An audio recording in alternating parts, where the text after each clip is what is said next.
Welcome to Blind Reads, where we read stories that we have not previously read or, in some cases, heard of, in an attempt to widen our literary bubble. Today's story is The Red Room, authored by H.G. Wells and narrated by myself, Samuel Lawrence. In this story, we follow a man whose lack of belief in the supernatural leads him to spend one night in a famously haunted house. Enjoy.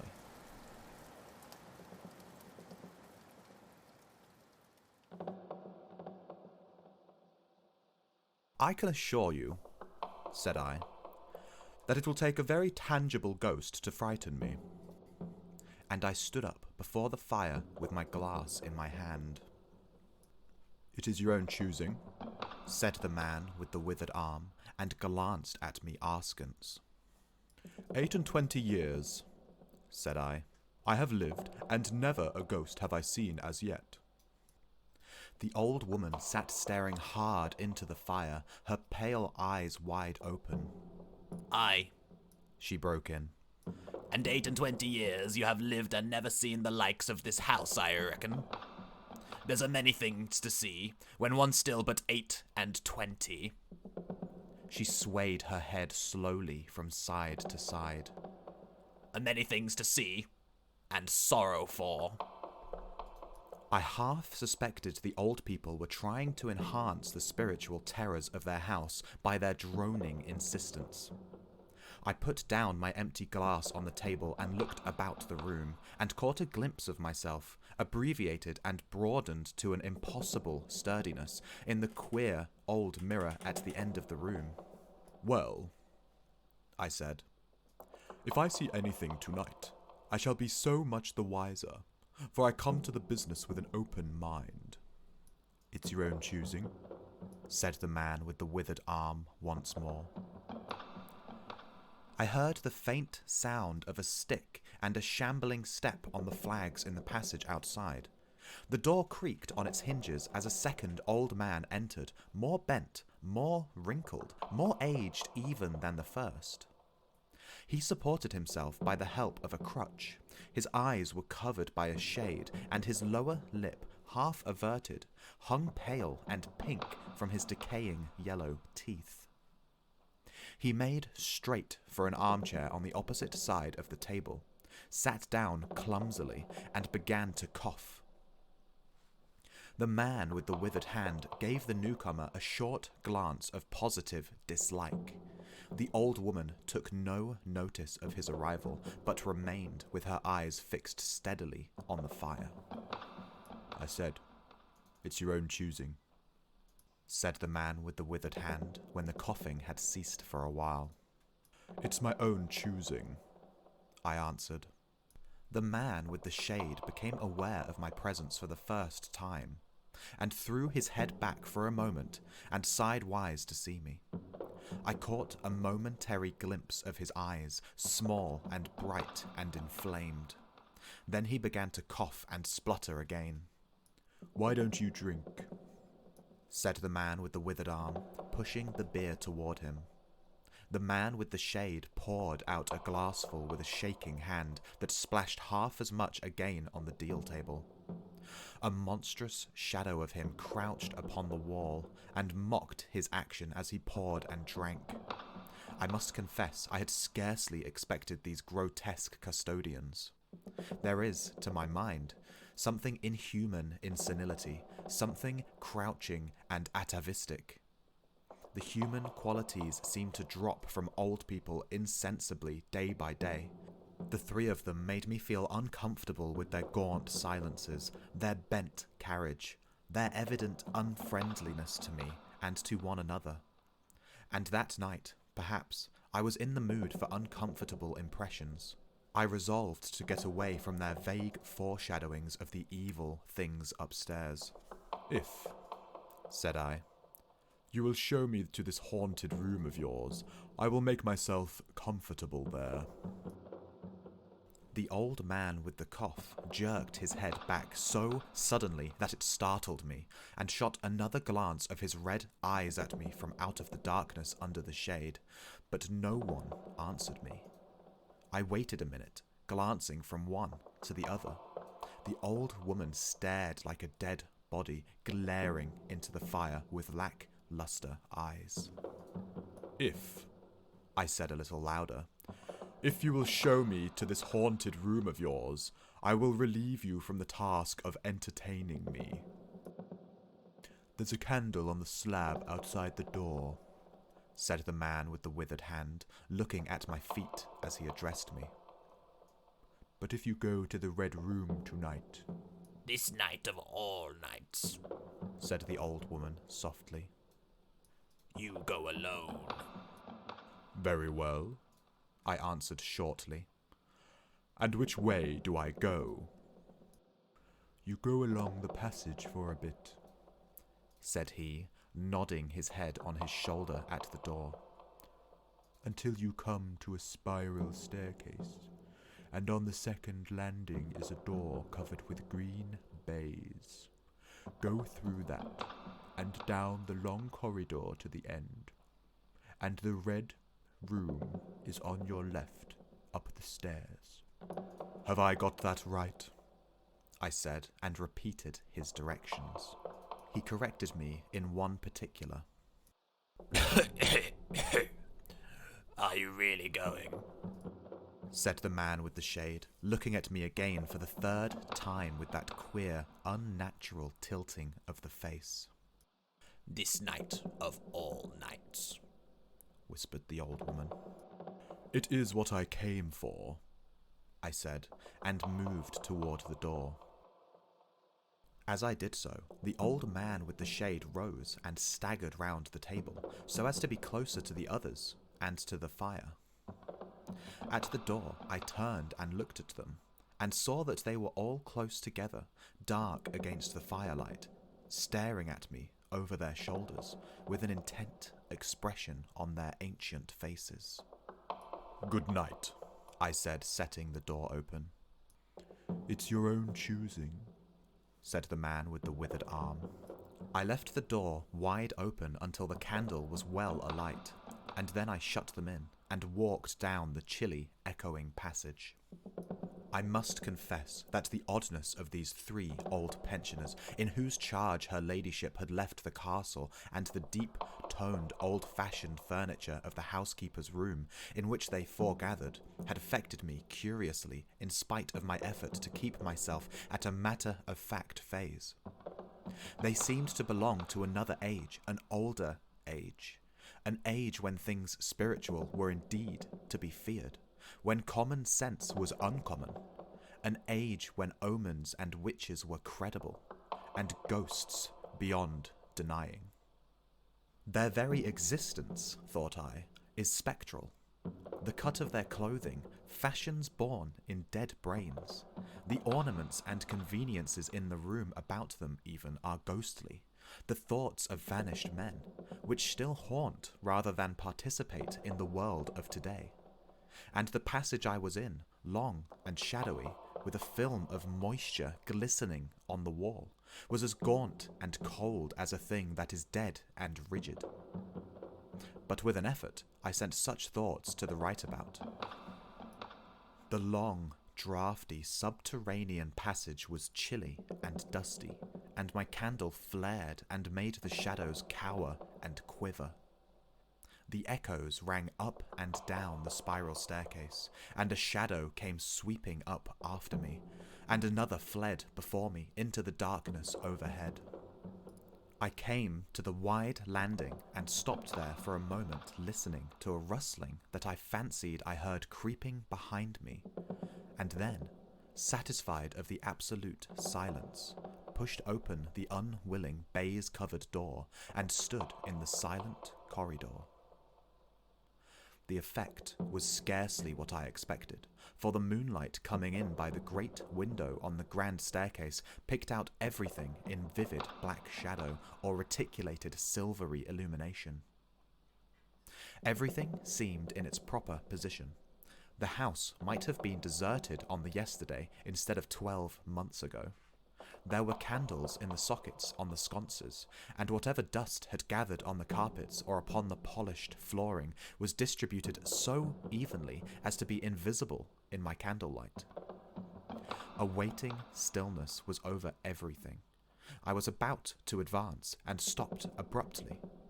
A bronze group stood upon the landing, hidden from me by a corner of the wall, but its shadow fell with marvellous distinctness upon the white panelling and gave me the impression of someone crouching to waylay me. The thing jumped upon my attention suddenly. I stood rigid for half a moment, perhaps. Then, with my hand in the pocket that held the revolver, I advanced, only to discover a Ganymede and eagle glistening in the moonlight. That incident, for a time, restored my nerve, and a dim porcelain Chinaman on a buhl table, whose head rocked as I passed, scarcely startled me. The door of the Red Room and the steps up to it were in a shadowy corner. I moved my candle from side to side in order to see clearly the nature of the recess in which I stood, before opening the door.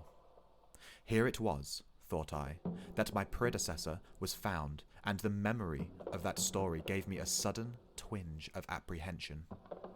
I glanced over my shoulder at the black Ganymede in the moonlight, and opened the door of the Red Room rather hastily, with my face half turned to the pallid silence of the corridor. I entered, closed the door behind me at once, turned the key I found in the lock within, and stood with the candle held aloft, surveying the scene of my vigil, the great Red Room of Lorraine Castle, in which the young Duke had died, or rather, in which he had begun his dying, for he had opened the door and fallen headlong down the steps I had just ascended. That had been the end of his vigil, of his gallant attempt to conquer the ghostly tradition of the place, and never, I thought, had apoplexy better served the ends of superstition. There were other and older stories that clung to the room. Back to the half-incredible beginning of it all, the tale of a timid wife and the tragic end that came to her husband's jest of frightening her. And looking round the huge, shadowy room with its black window bays, its recesses and alcoves, its dusty brown-red hangings and dark, gigantic furniture, one could well understand the legends that had sprouted in its black corners, its germinating darknesses. My candle was a little tongue of light in the vastness of the chamber. Its rays failed to pierce to the opposite end of the room, and left an ocean of dull red mystery and suggestion. Sentinel shadows and watching darknesses beyond its island of light. And the stillness of desolation brooded over it all. I must confess some impalpable quality of that ancient room disturbed me. I tried to fight the feeling down. I resolved to make a systematic examination of the place, and so, by leaving nothing to the imagination, dispel the fanciful suggestions of the obscurity before they obtained a hold on me. After satisfying myself of the fastening of the door, I began to walk around the room, peering round each article of furniture, tucking up the valances of the bed and opening its curtains wide. In one place, there was a distinct echo to my footsteps. The noises I made seemed so little that they enhanced rather than broke the silence of the place. I pulled up the blinds and examined the fastenings of the several windows. Attracted by the fall of a particle of dust, I leaned forward and looked up the blackness of the wide chimney. Then, trying to preserve my scientific attitude of mind, I walked round and began tapping the oak panelling for any secret opening, but I desisted before reaching the alcove. I saw my face in a mirror. White. There were 2 big mirrors in the room, each with a pair of sconces bearing candles, and on the mantel-shelf, too, there were candles in china candlesticks. All these I lit one after the other. The fire was laid, an unexpected consideration from the old housekeeper, and I lit it, to keep down any disposition to shiver, and when it was burning well, I stood round with my back to it and regarded the room again. I had pulled up a chintz-covered armchair and a table to form a kind of barricade before me. On this lay my revolver, ready to hand. My precise examination had done me a little good, but I still found the remoter darkness of the place and its perfect stillness too stimulating for the imagination. The echoing of the stir and crackling of the fire was no sort of comfort to me. The shadow in the alcove at the end of the room began to display that undefinable quality of a presence, that odd suggestion of a lurking, living thing that comes so easily in silence and solitude. And to reassure myself, I walked with a candle into it and satisfied myself that there was nothing tangible there. I stood that candle upon the floor of the alcove and left it in that position. By this time, I was in a state of considerable nervous tension, although to my reason there was no adequate cause for my condition. My mind, however, was perfectly clear. I postulated quite unreservedly that nothing supernatural could happen, and to pass the time I began stringing some rhymes together, Ingoldsby fashion, concerning the original legend of the place. A few I spoke aloud, but the echoes were not pleasant. For the same reason, I also abandoned, after a time, a conversation with myself upon the impossibility of ghosts and haunting. My mind reverted to the 3 old and distorted people downstairs, and I tried to keep it upon that topic. The sombre reds and greys of the room troubled me. Even with its 7 candles, the place was merely dim. The light in the alcove flaring in a draught and the fire flickering kept the shadows and penumbra perpetually shifting and stirring in a noiseless, flighty dance. Casting about for a remedy, I recalled the wax candles I had seen in the corridor, and, with a slight effort, carrying a candle and leaving the door open, I walked out into the moonlight and presently returned with as many as 10. These I put in the various knickknacks of china with which the room was sparsely adorned, and lit and placed them where the shadows had lain deepest, some on the floor, some in the window recesses, arranging and rearranging them until at last my 17 candles were so placed that not an inch of the room but had the direct light of at least one of them. It occurred to me that when the ghost came, I could warn him not to trip over them. The room was now quite brightly illuminated. There was something very cheering and reassuring in these little, silent, streaming flames, and to notice their steady diminution of length offered me an occupation and gave me a reassuring sense of the passage of time. Even with that, however, the brooding expectation of the vigil weighed heavily enough upon me. I stood watching the minute hand of my watch creep towards midnight. Then something happened in the alcove. I did not see the candle go out. I simply turned and saw that the darkness was there, as one might start and see the unexpected presence of a stranger. The black shadow had sprung back to its place. "By Jove," said I aloud, recovering from my surprise. "That draft's a strong one." And taking the matchbox from the table, I walked across the room in a leisurely manner to relight the corner again. My first match would not strike, and as I succeeded with the second, something seemed to blink on the wall before me. I turned my head involuntarily and saw that the 2 candles on the little table by the fireplace were extinguished. I rose at once to my feet. "Odd," I said. "Did I do that myself in a flash of absent-mindedness?" I walked back, relit one, and as I did so, I saw the candle in the right sconce of one of the mirrors wink and go right out, and almost immediately its companion followed it. The flames vanished as if the wick had been suddenly nipped between a finger and a thumb, leaving the wick neither glowing nor smoking, but black. While I stood, gaping, the candle at the foot of the bed went out, and the shadows seemed to take another step towards me. "This won't do," said I, and the first one, and then another candle on the mantelshelf followed.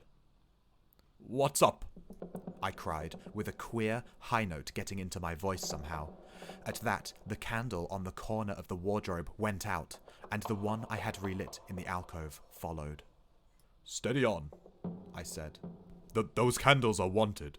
Speaking with a half-hysterical facetiousness and scratching away at a match the while. For the mantle candlesticks." My hands trembled so much that twice I missed the rough paper of the matchbox. As the mantle emerged from darkness again, the two candles in the remoter end of the room were eclipsed.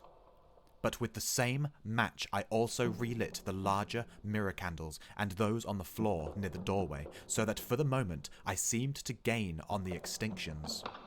But then, in a noiseless volley, there vanished 4 lights at once in different corners of the room, and I struck another match in quivering haste and stood hesitating whither to take it. As I stood undecided, an invisible hand seemed to sweep out the 2 candles on the table. With a cry of terror, I dashed at the alcove, then into the corner, and then into the window, relighting 3 as 2 more vanished by the fireplace. And then, perceiving a better way, I dropped matches on the iron-bound deed box in the corner and caught up the bedroom candlestick. With this, I avoided the delay of striking matches, but for all that, the steady process of extinction went on, and the shadows I feared and fought against returned and crept in upon me. First, a step gained on this side of me, and then on that. I was now almost frantic with the horror of the coming darkness, and my self-possession deserted me. I leapt, panting from candle to candle in a vain struggle against the remorseless advance.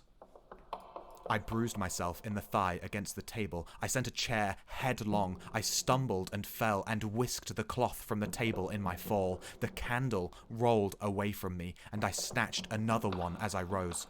Abruptly, this was blown out as I swung it off the table by the wind of my sudden movement, and immediately the 2 remaining candles followed. But there was light still in the room, a red light that streamed across the ceiling and staved off the shadows from me. The fire. Of course, I could still thrust my candle between the bars and relight it. I turned to where the flames were still dancing between the glowing coals and splashing red reflections upon the furniture. I made 2 steps towards the grate, and incontinently the flames dwindled and vanished. The glow vanished, the reflections rushed together and disappeared, and as I thrust the candle between the bars, darkness closed upon me like the shutting of an eye, wrapped about me in a stifling embrace, sealed my vision, and crushed the last vestiges of self-possession from my brain. And it was not only palpable darkness, but intolerable terror. The candle fell from my hands. I flung out my arms in a vain effort to thrust that ponderous blackness away from me, and lifting up my voice, screamed with all my might, once, twice, thrice. Then, I think I must have staggered to my feet. I know I thought suddenly of the moonlit corridor, and with my head bowed and my arms over my face, made a stumbling run for the door. But I had forgotten the exact position of the door, and I struck myself heavily against the corners of the bed. I staggered back, turned, and was either struck or struck myself against some other bulky furnishing. I have a vague memory of battering myself thus to and fro in the darkness, of a heavy blow at last upon my forehead, of a horrible sensation of falling that lasted an age, of my frantic last effort to keep my footing, and then I remember no more. I opened my eyes in daylight.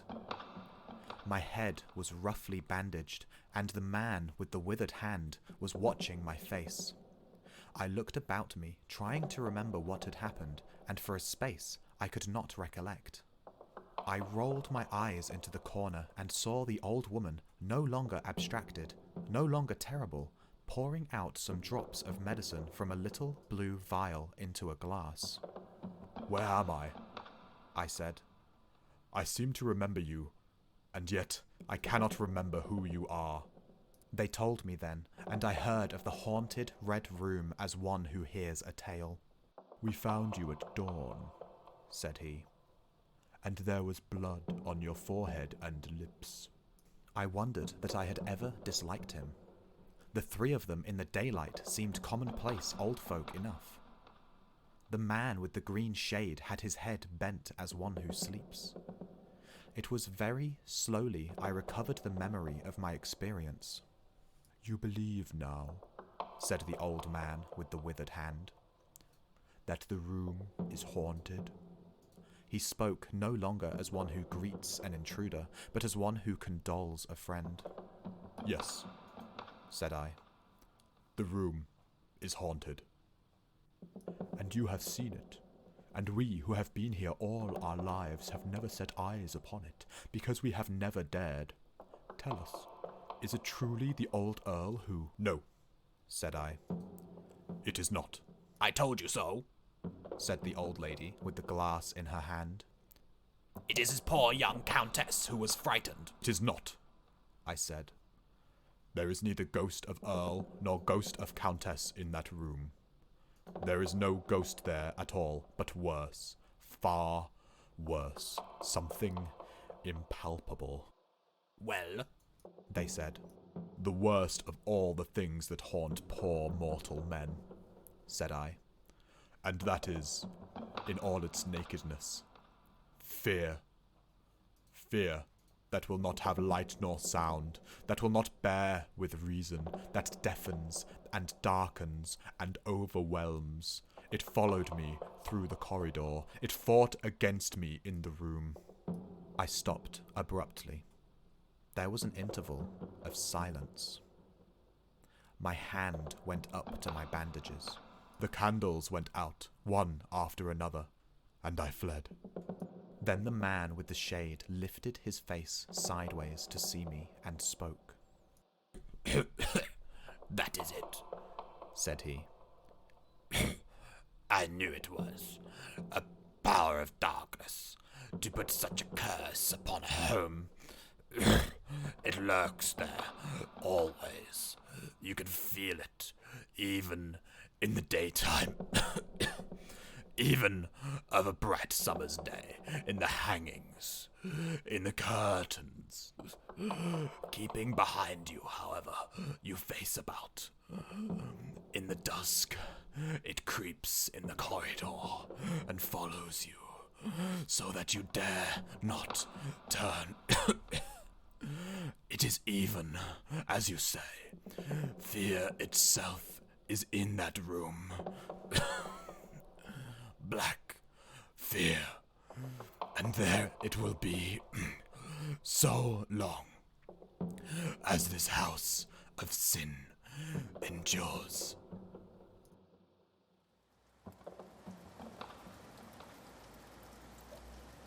Well, there you have it. With his mind shaken, our protagonist finds himself now to be a believer in the supernatural. Were the candles being put out by an otherworldly presence, or was it simply a trick of his own mind which was consumed by fear? Let me know what you thought of the story below, and thank you for listening.